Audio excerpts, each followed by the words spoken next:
नमस्कार।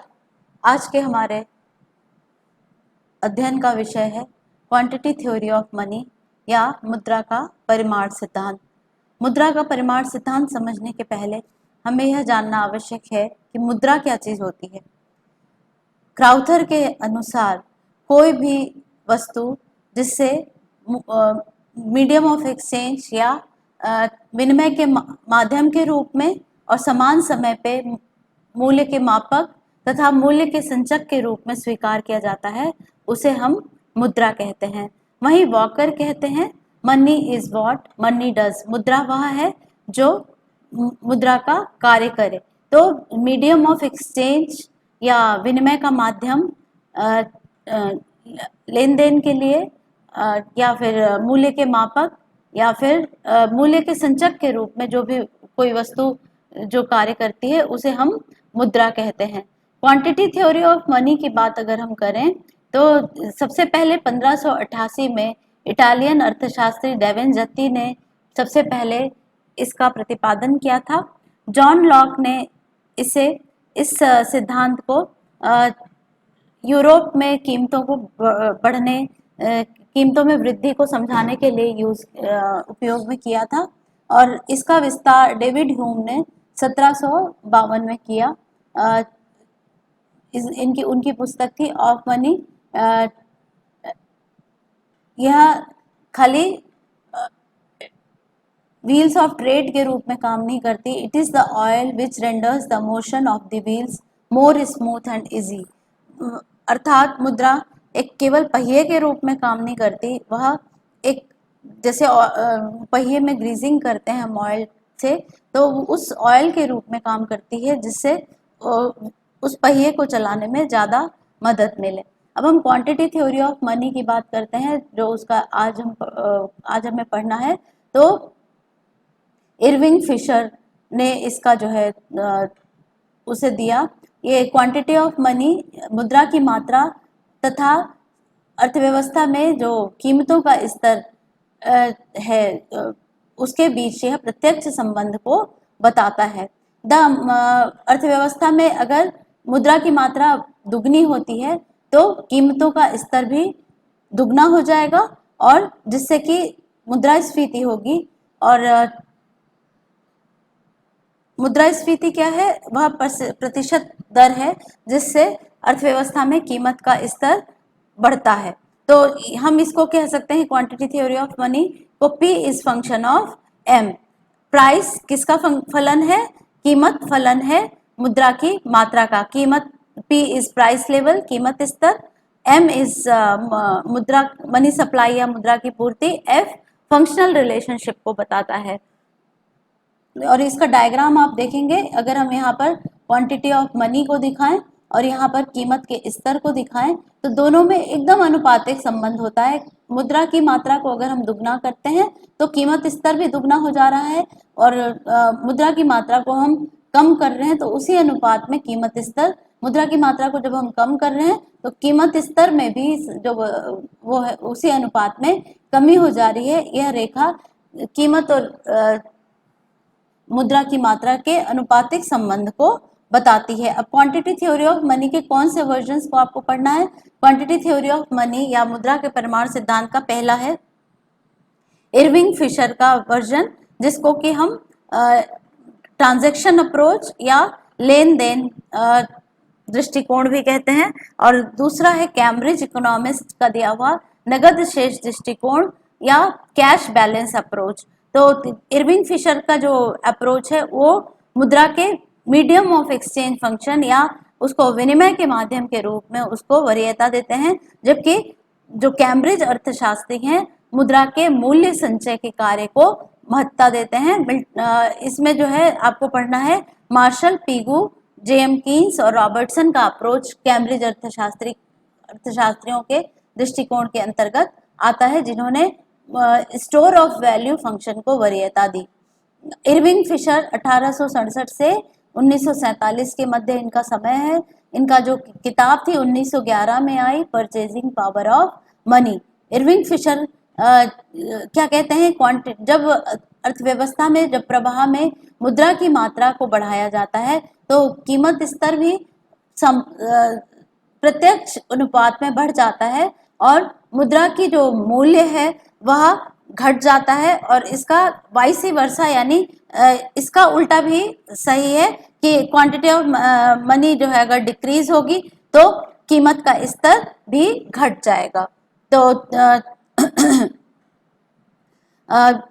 Value of money को हम कैसे करते हैं, परचेजिंग पावर ऑफ जो मनी होती है, मुद्रा कितनी मात्रा में वस्तुओं को खरीद रही है उसको हम परचेजिंग पावर ऑफ मनी होती है, उसकी मुद्रा की वैल्यू हम कहते हैं। Quantity of money is reduced by 1/2, the price level भी आल्सो भी reduced by 1/2 and value of money will be twice. अगर मुद्रा की मात्रा को आधा कर दिया जाए तो कीमत का स्तर भी आधा हो जाएगा और मुद्रा का मूल्य दुगना हो जाएगा। अब कीमत, ये समझने वाली बात है कि मुद्रा का मूल्य और कीमत स्तर आपस में एक दूसरे से व्युत्क्रम रूप से कैसे संबंधित है।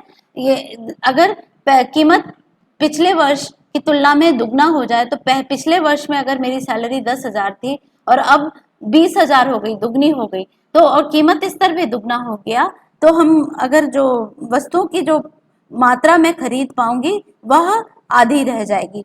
इसका तात्पर्य क्या है कि जो वैल्यू ऑफ मनी है या परचेजिंग पावर ऑफ मनी है वह आधी रह गई है। इसका क्या मतलब है, जब कीमत स्तर दुगना होता है या बढ़ता है तो मुद्रा का मूल्य आधा रह जाता है, अर्थात कीमत स्तर और मुद्रा का मूल्य एक दूसरे से विलोम रूप से संबंधित है। तो इन्होंने जो फॉर्मूला दिया वह क्या है, M V plus M dash V dash is equal to P T. M क्या है, मुद्रा की पूर्ति है, वी मुद्रा का वेलोसिटी या सर्कुलेशन ऑफ मनी या कितने हाथों से एक साल में मुद्रा होके गुजरती है, पी कीमत का स्तर है, एम डैश साख मुद्रा की मात्रा, V dash velocity of circulation of M dash, मतलब जो साख मुद्रा है वह कितने हाथों से होके गुजरती है, और टी जो कुल लेन देन किए जाते हैं मुद्रा से, कितने ट्रांजैक्शंस हुए हैं वह वे लेन देन उसे हम कहते हैं टी। तो वेलोसिटी को अगर हम समझें, जैसे मुझे साल के प्रारंभ में 100 रुपये सैलरी मिलती है, उसको मैं साल भर में 10 लोगों को के हाथों से वह गुजरती है। 100 रुपये मैंने किसी को दिए कुछ खरीदने के लिए, कपड़े की दुकान पे मान लीजिए दिए, कपड़े की दुकान वाले ने सब्जी खरीदी, सब्जी की दुकान वाले ने कुछ और खरीदा, ऐसे करके 10 हाथों से गुजरा, तो वेलोसिटी ऑफ मनी कितनी हुई, 10 तो उसकी जो वैल्यू कितनी हो जाएगी 100 रुपए की, वो टोटल ट्रांजैक्शन कितने मूल्य के बराबर कर रहा है, 10 रुपए, जो 100 रुपया है वो 1000 के बराबर ट्रांजैक्शन कर रहा है। तो एम वी जो है कुल ये जो है मुद्रा की सप्लाई को 100 रुपए गुणे 10 हाथों से, velocity how many transactions money is performing, कितने ट्रांजैक्शन मुद्रा के द्वारा किए जा रहे हैं, तो वह जो है मुद्रा की पूर्ति को बता रहा है। तो एम वी, और ये साख मुद्रा की मात्रा तथा साख मुद्रा की वेलोसिटी या साख मुद्रा के वेग को एम डैश वी डैश बता रहा है। तो यह पक्ष मुद्रा का पूर्ति पक्ष है, पीटी कीमत स्तर, और कुल ट्रांजैक्शन जो है नंबर ऑफ ट्रांजैक्शन, यह जो है मांग पक्ष है। तो फिशर के क्वांटिटी थ्योरी ऑफ मनी का जो अगर हम डायग्राम बनाएंगे, 2 पैनल में हम दिखा रहे हैं, प्राइस लेवल इधर दिखाया है, इधर क्वांटिटी ऑफ मनी को दिखाया है, और ये डायरेक्ट 45 डिग्री की लाइन है। 40 ये कीमत स्तर, जैसे जैसे मुद्रा की मात्रा को बढ़ाया जा रहा है, दुगनी हो रही है, तो कीमत स्तर भी दुगना होता जा रहा है। और इधर हम अगर वैल्यू ऑफ मनी को दिखा रहे हैं इस पैनल में, तो उसी अनुपात में वैल्यू ऑफ मनी घटता जा रहा है, पहले की तुलना में आधा हो गया, फिर उससे आधा हो गया। तो 1/p क्या है, कीमत स्तर का जो व्युत्क्रम है वह मुद्रा के मूल्य को बता रहा है। जैसे जैसे मुद्रा का मूल्य जो है जैसे जैसे कीमत ये मुद्रा की मात्रा को बढ़ाया जा रहा है, वैसे वैसे मुद्रा का मूल्य घटता जा रहा है, कीमत स्तर बढ़ता जा रहा है। तो ये फिशर की क्वांटिटी थ्योरी ऑफ मनी के एजम्पशंस क्या हैं, मान्यताएं, पी एक जो है निष्क्रिय चर है, मतलब कीमत स्तर मुद्रा की पूर्ति को प्रभावित नहीं करता है, वी और वी डैश स्थिर रहते हैं, एम डैश और एम का जो अनुपात है वह स्थिर रहता है, टी भी स्थिर रहता है, जो कुल लेन देन की मात्रा है वह भी अर्थव्यवस्था में स्थिर रहती है। इसकी आलोचनाएं क्या की जाती हैं? अर्थव्यवस्था में कीमतों के जो चक्रीय व्यवहार है उसको कीमतों और उत्पादन के चक्रीय व्यवहार को यह समीकरण अभिव्यक्त नहीं करता है। वी और टी वगैरह को कांस्टेंट रख दिया है तो एक प्रायोगिक अर्थव्यवस्था में ये चर स्थिर नहीं रहते हैं। कीमत स्तर अनेक अन्य बातों पर भी निर्भर करता है, जैसे उपभोग की आदतें, केंद्रीय बैंक की नीतियां इत्यादि। इसके बारे में यह सिद्धांत बात नहीं करता है। इस समीकरण में मुद्रा को केवल लेन देन का माध्यम माना गया है, अर्थात उसे केवल लेन देन के उद्देश्य के लिए ही उपयोग में किया जाता है, जबकि मुद्रा के अन्य कार्य भी होते हैं, जैसे स्टोर ऑफ वैल्यू इत्यादि। तो कैम्ब्रिज वर्जन इसलिए मुद्रा के परिमाण सिद्धांत का संशोधन आगे आया और कैम्ब्रिज वर्जन या इसको कैश बैलेंस अप्रोच या नगद शेष दृष्टिकोण कहते हैं, जो मार्शल, पीगू, रॉबर्टसन और कीन्स के द्वारा दिया गया। तो अल्फ्रेड मार्शल, जिनका समय है 1842 से 1924, प्रिंसिपल ऑफ इकोनॉमिक्स इनकी किताब थी। वो कहते हैं मुद्रा की पूर्ति और मांग दोनों ही मुद्रा की जो कीमत है उसको निर्धारित करेंगे। तो इनका जो इक्वेशन है उन्होंने क्या किया, अर्थात यहाँ पर क्या किया गया, सप्लाई ऑफ मनी को भी मान्यता दी गई। और ये इनका जो अप्रोच था, ये जो इक्वेशन है मार्शल का, m is equal to K P Y, K small letter है, m मुद्रा की पूर्ति है, k fraction of real money income which people wish to hold cash and demand deposit. Real money income, वास्तविक मौद्रिक आय का वह भाग जिसे लोग अपने पास नगद और मांग जमाओं के रूप में रखना चाहते हैं, वह k है। p क्या है, p कीमत स्तर है, और जो y है aggregate real income of the community या समाज की सकल वास्तविक आय को बताता है। p इज इक्वल टू, अगर हम इसको जो है इस फॉर्म में भी लिख सकते हैं, p is equal to m upon K Y. Reciprocal of price level is 1 by p। 1 by p क्या होता है, 1 by p is value of money, क्योंकि कीमत स्तर बढ़ेगा तो मुद्रा का मूल्य घटेगा। तो ये क्या हो गया, 1 by p is equal to K Y by M. तो हम यहाँ पर क्या देख रहे हैं, मुद्रा की मात्रा को बढ़ा रहे हैं तो मुद्रा का मूल्य भी, मुद्रा की मात्रा को बढ़ा रहे हैं तो कीमत स्तर बढ़ रहा है और मूल्य जो है कम हो रहा है। और के की मात्रा भी जैसे जैसे बढ़ेगी, लोग अपने पास जितना जो है अपने पास कैश के रूप में ज्यादा रखेंगे, उतना ही मुद्रा की वैल्यू कम होती जाएगी। ये इनवर्स रिलेशनशिप है, या प्राइस लेवल बढ़ता चला जाएगा। कैम्ब्रिज वर्जन को फिर दूसरा जो है इकोनॉमिस्ट जिनका नाम इससे संबंधित है वह है AC पीगू। 1877 से 1959 इनका टाइम पीरियड था। इनकी किताब का नाम था द वैल्यू ऑफ मनी, 1917 में आई, और इनका जो आर्टिकल पब्लिश हुआ क्वार्टरली जर्नल ऑफ इकोनॉमिक्स में, इन्होंने उसी से जो फॉर्मूला था उसको लिखा, P इज इक्वल टू के R by M.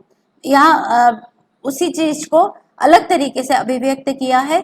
P purchasing power of money को बता रहा है, R aggregate real income expressed in terms of particular commodities say wheat enjoyed by the community at given point of time। अर्थात किसी समय बिंदु पर एक विशेष वस्तु जैसे गेहूं इन्होंने माना, और उसके रूप में हम जब वास्तविक सकल आय को हम अभिव्यक्त करते हैं तो वह है R। M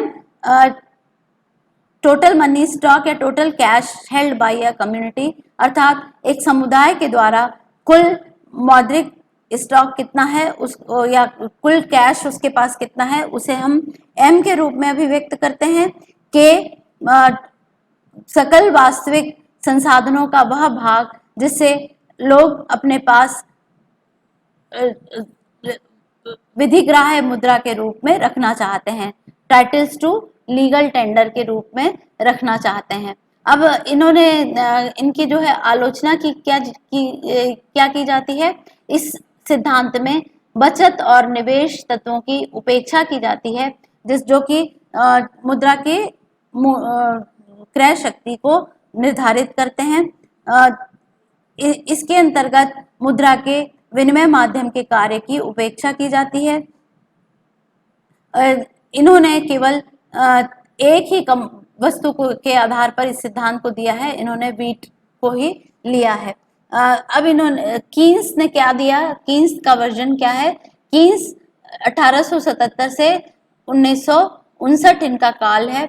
उन्होंने अट्रैक्ट ऑन मॉनेटरी रिफॉर्म 1923 में इनकी किताब आती है।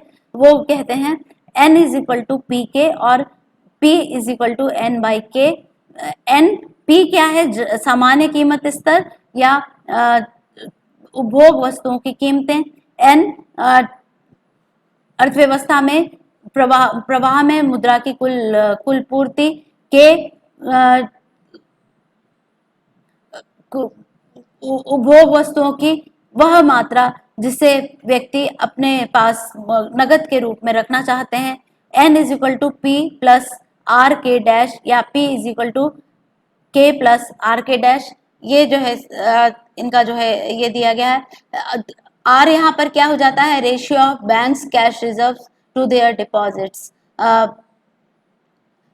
अपने जमाओं के अनुपात में जो बैंकों के कितने नगद कोष हैं उसको आर के रूप में व्यक्त किया है। ये जो फॉर्मूले को पहले ये दिया था, इसके बाद इसमें ये वाला चर भी जोड़ दिया गया है, आर के डैश। और के डैश उपभोग इकाइयों का वह भाग जिसे समुदाय बैंक जमाओं के रूप में रखने का निर्णय लेता है। कैम्ब्रिज वर्जन इसका रॉबर्टसन का जो कैम्ब्रिज वर्जन में आपने जो है देखा मार्शल, पिगू और कीन्स का। अब रॉबर्टसन 1890 से 1963 के बीच में इनका काल है। एसेज ऑन मॉनेटरी थ्योरी 1940 में इनकी किताब में इन्होंने दिया। ये बताते हैं P is equal to M by K T. P क्या है, कीमत का स्तर, M मुद्रा की पूर्ति, T total amount of goods and services bought during 1 year, एक साल में जो खरीदी जाने वाली वस्तुओं और सेवाओं की कुल मात्रा। के टी का वह भाग जो लोग अपने पास नगद के रूप में रखना चाहते हैं। इस प्रकार हम देखते हैं चारों ही जो इक्वेशंस है मार्शल, पिगू, रॉबर्टसन और कीन्स के, उसमें जो मुद्रा के कैश के रूप में रखने की जो उसको स्टोर ऑफ वैल्यू फंक्शन को भी प्रमुखता दी गई, जबकि फिशर के वर्जन में केवल मीडियम ऑफ एक्सचेंज के जो उसका जो फंक्शन होता है या विनिमय का माध्यम होता है उसको ही प्रमुखता दी गई है। तो दृष्टिकोण या कैम्ब्रिज दृष्टिकोण की अनेक आलोचनाएं की जाती हैं। जैसे मुद्रा की मांग की जो लोच होती है वह इकाई के बराबर नहीं होती है। मुद्रा को रखने के सट्टेबाजी के उद्देश्य को इसमें विवेचना नहीं की गई है। इन्होंने मुद्रा की क्रय शक्ति को केवल उपभोग वस्तुओं के संदर्भ में दिया है। के का इन्होंने एक संकीर्ण दृष्टिकोण लिया है। कीमत स्तर को परिवर्तित करने वाले विभिन्न शक्तियों की इन्होंने विवेचना नहीं की है। आय, बचत, निवेश आदि अनेक महत्वपूर्ण चरों की इस सिद्धांत में उपेक्षा की गई है और वाणिज्यिक बैंकों के जो ऋण देने के क्रिया है इसकी इन्होंने उपेक्षा की है। फिर भी जो नगद शेष दृष्टिकोण है वह नगद लेन देन दृष्टिकोण अर्थात कैम्ब्रिज दृष्टिकोण जो फिशर का दृष्टिकोण है उससे कहीं ज्यादा उन्नत है, क्योंकि फिशर का क्वांटिटी थ्योरी ऑफ मनी वो एक यांत्रिक है, जबकि कैम्ब्रिज का जो वर्जन है वह ज्यादा वास्तविकता के ज्यादा करीब है। फिशर का जो क्वांटिटी थ्योरी ऑफ मनी है वह केवल पूर्ति पक्ष को लेता है, जबकि कैम्ब्रिज के वर्जन में मांग और पूर्ति दोनों ही पक्ष को लिया गया है। धन्यवाद।